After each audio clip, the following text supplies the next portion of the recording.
थोड़ी में कुछ थोड़ी में कुछ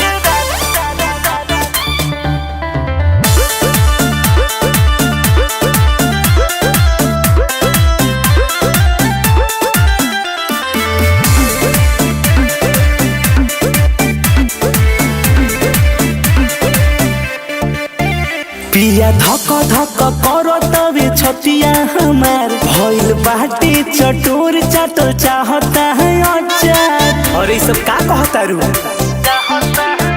पिया धक धक कर तवे छतिया हमार भइल बाटे चटोर चाटल चाहता है अचार। कोई देही मार्केटिंग भी मत देखता हाय ब्योरा डाल देही अचके में हाथ ढोली में गुजरात देखता ढोली में गुजरात देखता का ढोली में गुजरात देखता ढोली में गुजरात देखता पगला दिल बका थोड़ी में कुछ थोड़ी में कुछ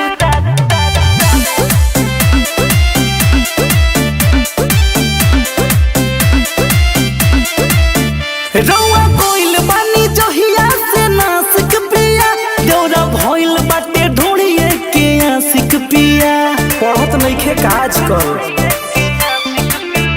रउआ कोइल बानी जहिया से नासिक पिया देवरा भइल बाटे ढोड़िए के आशिक पिया कहियो खाए भर पेट दाल भात देखता रोटी नइखे खात देवरा डाल दिही अचके में हाथ ढोली में गुजरात देखता ढोली में गुजरात देखता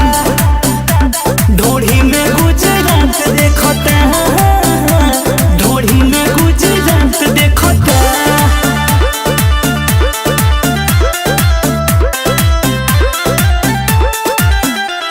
थोड़ी में कुछ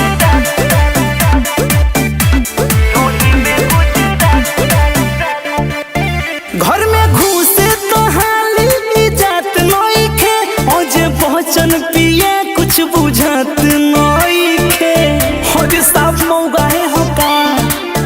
घर में घुसे तो हाली जात नइखे ओजे पहचन पिए कुछ बुझात नइखे मोनो सूते के सपना साथ देखता ब्योरा डाल दिही अचके में हाथ ढोली में गुजरात देखता ढोली में गुजरात देखता ढोली में गुजरात देखता ढोली में गुजरात देखता ओकर दिमाग खराब बा।